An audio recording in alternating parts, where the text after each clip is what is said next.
a gente viu que tem 10 milhões de riscos. Como é que nós vamos fazer para pagar esses riscos caso eles se concretizem? Muito bem, vamos te dar uma bala. Se tiver 14, já 14, né? A reserva de contingência. Para quem não é da área, eu vou explicar. É realidade agora por conta da LRF, mas antes só valia para a União. A União sempre teve essa reserva de contingência. A reserva de contingência serve para atender passivos contingentes e outros riscos fiscais. Então significa que naqueles 100 milhões do orçamento, gente, já tem que estar a reserva prevista. Não existe essa situação que eu falei para vocês. Tem um orçamento fechado de 100 milhões e tem uma reserva que tem um risco de 10. Não existe esse risco de mais 10. Esse risco já estará previsto, já estará com o seu lastro lá dentro do orçamento. Mas que tamanho tem essa reserva de contingência? Segundo a LRF, tem o tamanho que disser a LDO. É na LDO que se define o tamanho da reserva. Geralmente os municípios colocam lá, será de 0,5% sobre a receita corrente líquida e tal. Ou 1%, ou define o valor. É praxe, né? Por quê? Porque, gente, como é difícil você estimar esses riscos, e você tende sempre a estimar ele pelo menor valor, por quê? Porque senão vai faltar para as outras dotações. Então você sempre acaba colocando, forçando a existência de uma reserva pequena. Não é essa a verdade, Humberto? Se perguntar para 10 pessoas, cada um vai dizer uma versão do que considera risco fiscal. Cada um vai ter um entendimento diferente. É por isso que eu ia entrar um pouco nessa seara, Perguntar para ti um, para mim já é outro. O que acontece é o seguinte, na prática, isso aí é bem engraçado. Porque, veja bem, se você tem uma perda constatada por uma situação então, diferenciada, que é esse risco fiscal, por algum motivo, como foi citado aí, você tem essa reserva que é apenas um valor, digamos, num gráfico. Esse valor, para ser efetivo, ele deveria estar como provisão financeira. Certo? Senão, de certa forma, não tem valor nenhum. Eu posso cancelar qualquer uma outra dotação orçamentária, não é mesmo? Não é nem engraçado isso? Essa reserva contingencial aí? Humberto, mas todas as outras dotações estão no mesmo, exatamente, mesmo espaço. Essa reserva ela veio só para enfeitar o pavão, porque ela tem a mesma finalidade, se não tem guarda de dinheiro efetivo, porque não é para cobrir uma situação que se apresenta difícil, diferenciada. Então, isso aí devia ser provisão de recurso efetivamente guardado no cofre, para ser verdadeiro. Assim como o Fundeb já segrega o valor e transfere para quanto? Exatamente. Porque senão é uma coisa técnica. Fictícia, né? Fictícia. É ou não é?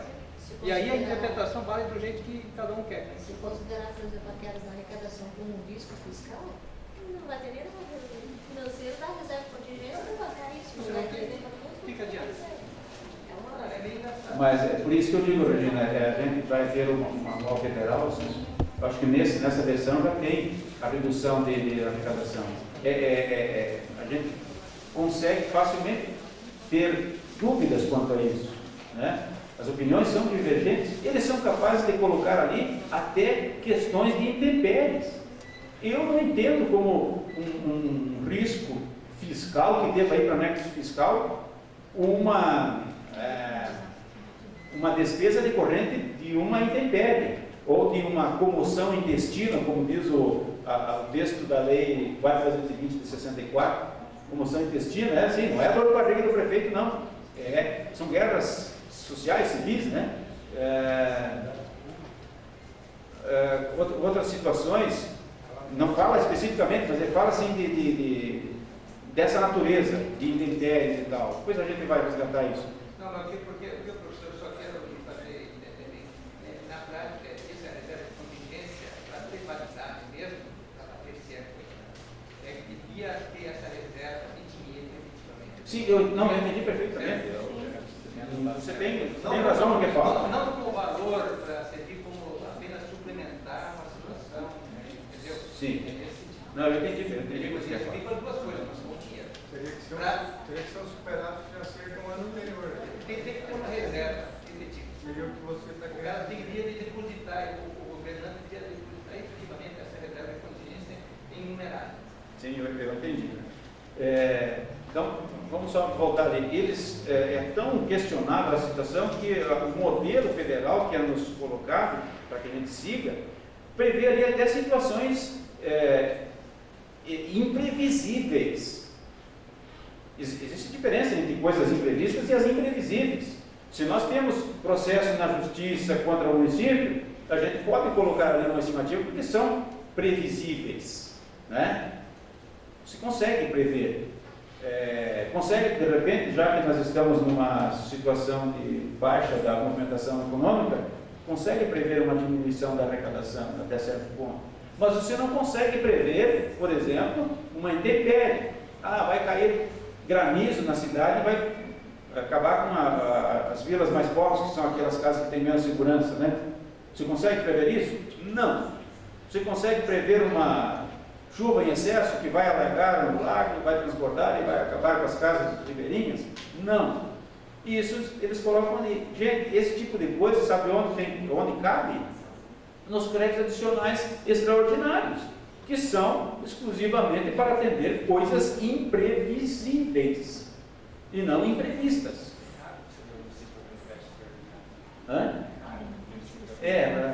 Abertura de crédito. Existem 3 tipos de créditos adicionais, né, que se podem mexer no orçamento.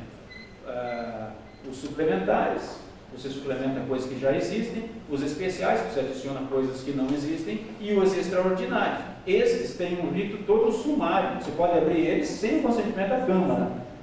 Você vai pedir a bênção para a Câmara depois que você já atendeu então, a essa situação, né? Agora os demais não, você precisa primeiro ter a autorização da Câmara. Tá bom? Vamos seguindo. Pessoal, o anexo de emendas fiscais, que é a primeira parte que a gente viu lá da LFF, né? Olha o modelo que veio para nós, está à disposição para todos, né? Naquele manual do anexo de emendas. Para o ano que se referir, certamente eles estavam em 2012, elaborando o LDO de 2013, para o ano que se referir e para os 2 seguintes. Então, nós somos obrigados a elaborar este anexo dessa forma, colocando a receita total, a receita primária, despesa total, despesa primária, resultado primário, resultado nominal, dívida pública, consolidada e a líquida. Isso a gente deu lá para vocês. Agora, há valores correntes e constantes. Então, tem que ter a previsão do valor corrente, que é o valor estimado para aquele ano, né? Então, ele já tem uma certa correção aí. Nós estamos em 2012 elaborando isso aqui. Qual vai ser o valor estimado para 2014? 137.200 milhões, né? Que aqui está em milhares. E para 2015, 157.830. Mas e esses valores constantes? O valor constante é o valor futuro trazido a valor presente. Então, em 2012, este 125 na verdade, valia 118 milhões. Né? Se orçou, na verdade, se orçou 118 milhões e se projetou uma inflação de 6%, por isso chegou nisso aqui. Depois, para 2014, mais 6,5%. Então, nessa estimativa aqui, na verdade, não é que partiu-se desse aqui, né? Mas, enfim, a projeção para 2014 é 137.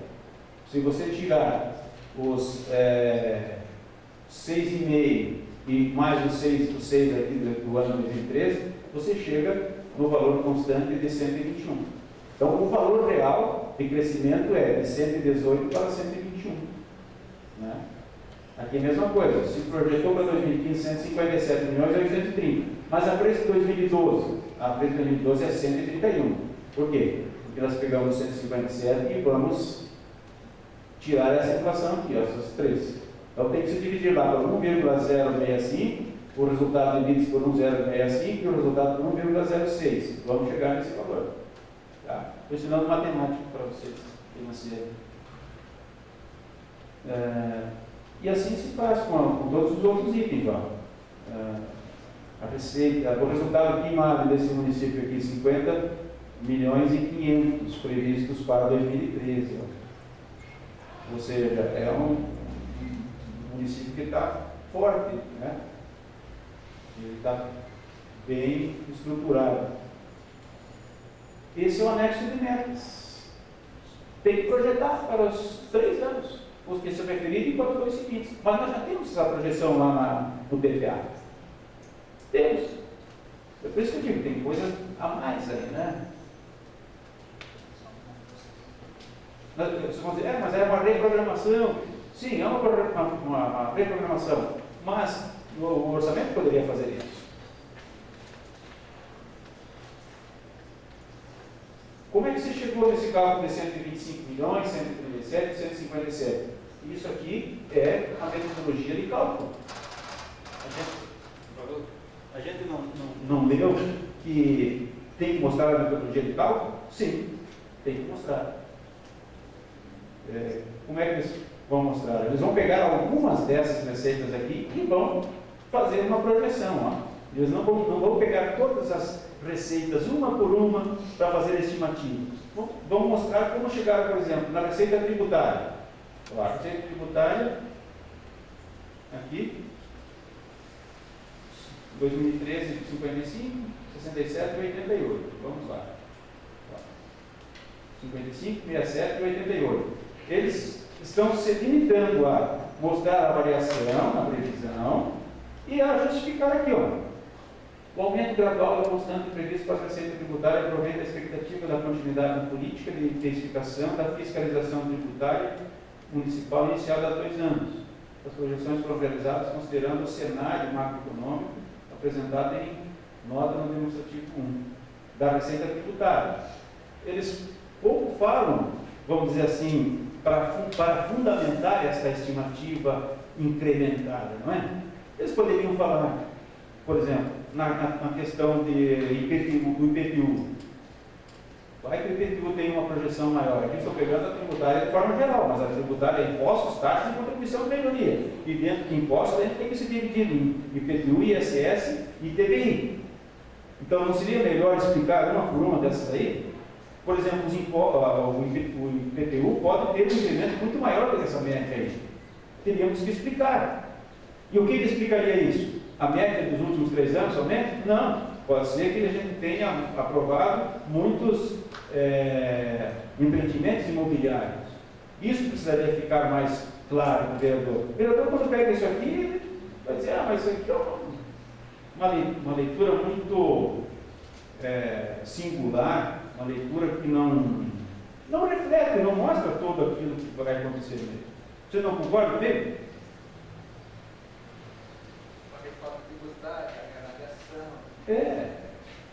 Mas o manual vem assim. Quando eu fazia isso aqui, antes desse manual, esse manual já faz anos que vem sendo reeditado, mas bem antes, a gente fazia uma projeção mais individualizada das receitas, para se chegar na estimativa correta. Aí o vereador tinha todo um histórico, assim, de explicações, né? O ISS, por exemplo, o Correio do município, o Correio de outros municípios, tem uma atuação mais forte em um determinado ano. Então teria que se explicar aí. Por que vocês colocaram no dobro de ISS aqui? Hipoteticamente, né?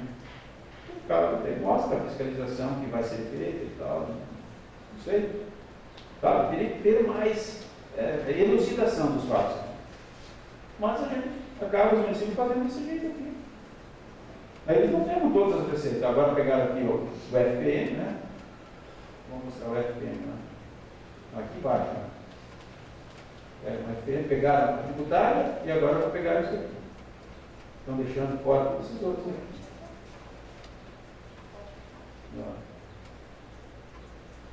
A evolução dessa receita tinha apresentado uma performance bastante positiva, situando-se sempre acima dos índices de inflação e crescimento econômico. O que está dizendo isso? Nada. Pouca coisa. Transferência do SUS. Estão mostrando uma evolução até pequena, né? O crescimento das transferências do recurso do SUS reporta a ampliação dos serviços básicos da área de saúde. para o período de 2013 e 2015 foi projetada uma evolução dessa receita considerando o cenário macroeconômico. E aí, por fim, outras receitas correntes. Nós não estamos pegando nem todas aquelas contas de nível superior, né? Quanto mais de nível inferior. Regina, vocês estão fazendo exatamente dessas aqui ou estão abrindo mais? Abrimos um pouquinho mais. Um pouquinho mais, né? Mas deixa assim, Pedro, senão ela está valendo. É o que eu falei. Pode deixar assim, tá? É melhor. Podia diminuir um pouquinho. Assim já dá uma trabalheira? Não, assim já dá uma trabalheira. Aqui nas receitas de capital, a mesma projeção. Pega todas as receitas de capital, vamos ver, acho que nem abre. Não, nem abre. Nem abre para as demais receitas. A receita de capital tem tudo isso aqui, ó. Questão de crédito, amortização de crédito e tal. Já pega direto na receita de capital para tentar explicar. As receitas de capital, com origem em alienação de bens, operação de crédito, apresentam comportamento irregular, mas com projeção de diminuição em seu montante em 2014. Tendendo ao direcionamento da política governamental, se refere a essas duas fontes de receitas. Então fazem uma explicação muito banal, vamos dizer assim, né? No caso da despesa também tem que fazer mostrar a metodologia aqui em memória de cálculo.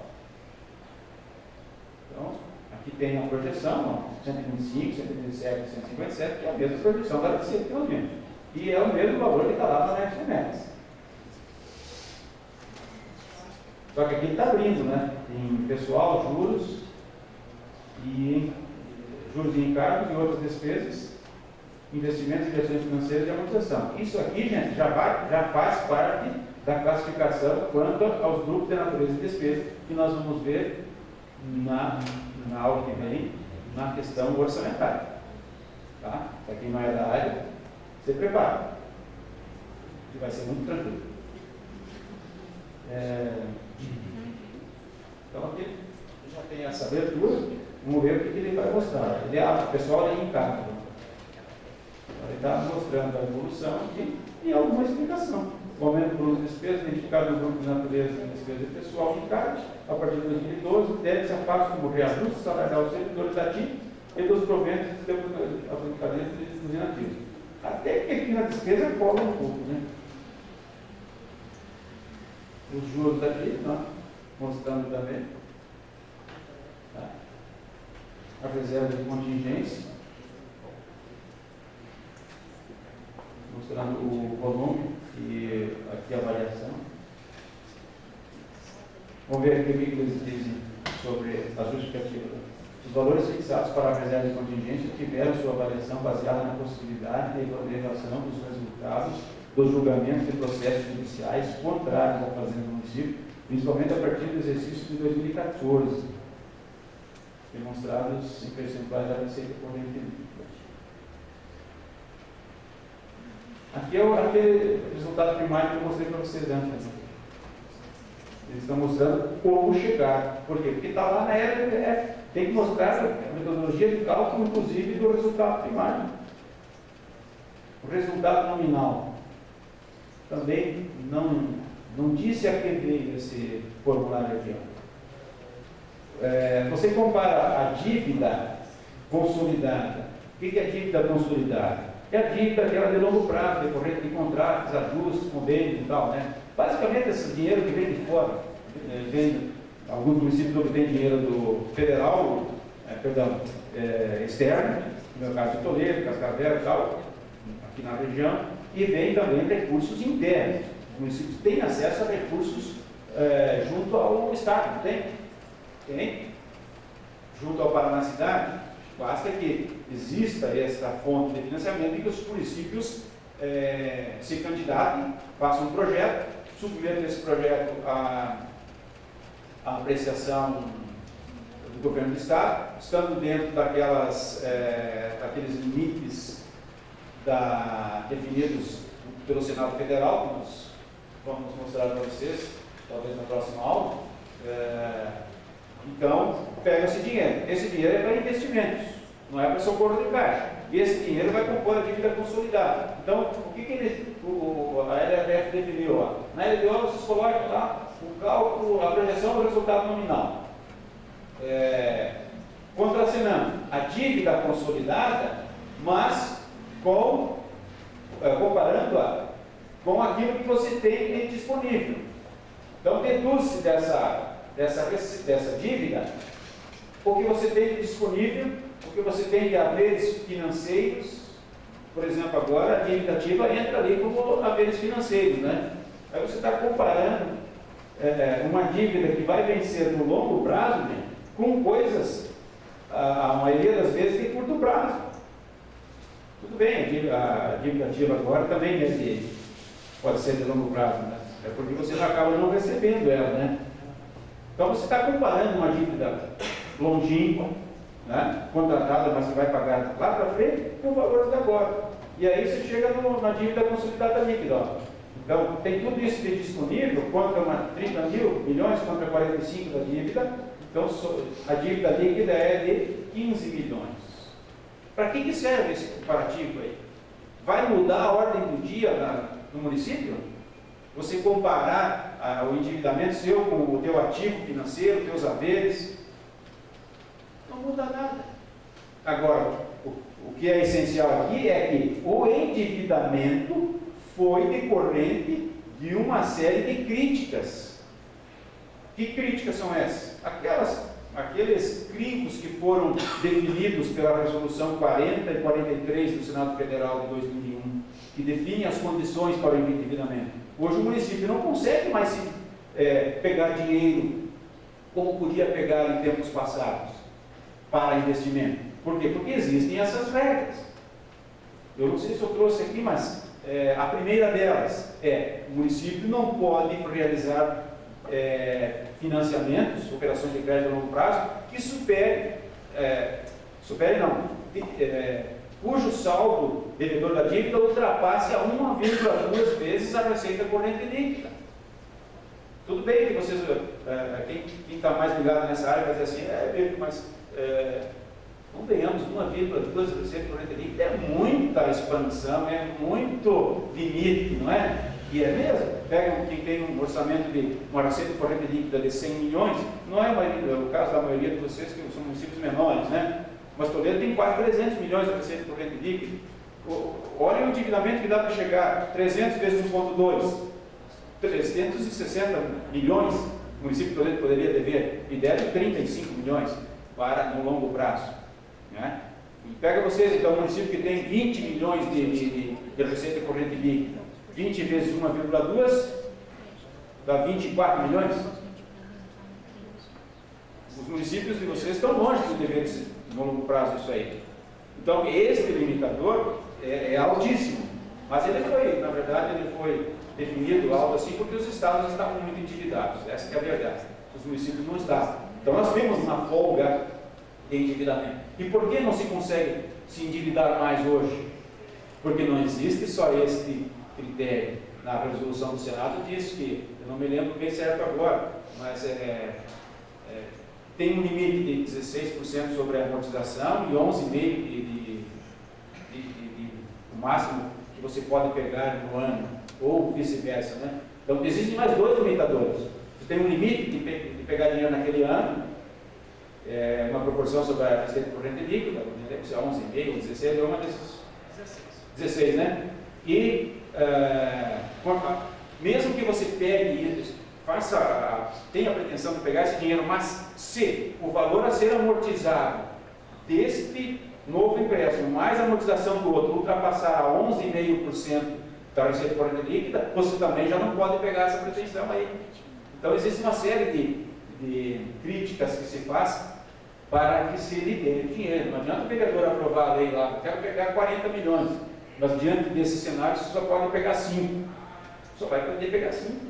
Então, isso aqui, o mais importante é isso aí, ó, é o endividamento, que hoje está limitadíssimo, de endividamento de longo prazo, né? Tá? Mas existe uma outra situação, as operações de crédito por antecipação de receita, né? Esse tipo de operação de crédito, financiamento, é para investimentos, não é para socorro de caixa. Mas se o prefeito está com problema de caixa, não está conseguindo pagar a folha de pagamento esse mês, e pretende, então, financiar junto a um banco, ele pode, a Câmara autoriza e tal, ele vai na agência bancária e faz esta operação de crédito. Só que tem uma série de regras também que estão na LRF. Não pode pegar no último ano de governo, só pode pegar a partir do dia 10 de cada ano, mas no final do ano tem que devolver, não pode pagar juros exorbitantes. Vocês lembram na época de 90, Alberto? Ele só fala com os caras velhos, como eu, né? Só porque os novos não viveram isso aí, né, Alberto? Que beleza que era fazer operação de crédito pagando 9% ao ano, né? Que beleza, gente! Vocês não sabem o que é isso. Não sabem mesmo, e nem querem saber, né? E tem raiva de quem sabe. Não, também não. Menos, né? Gente, naquela época era caríssimo isso. E era a realidade, os juros eram isso. 9%, 8% ao mês. E a inflação muito longe disso, né? Estava bem abaixo disso aí. Custava muito caro. Então o legislador percebeu isso aí, que os bancos também estavam se aproveitando e escreveram lá. Os juros têm que ser dentro da realidade medida atualmente. Algo nesse sentido aí está escrito.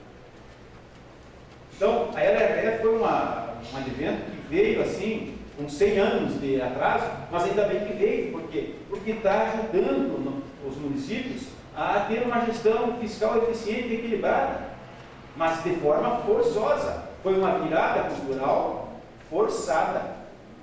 Essa que é a verdade. Né? Então, essa questão de endividamento, que a gente percebe, tanto nas operações de crédito, por antecipação da receita ou não, esses limites são decorrentes da LRF.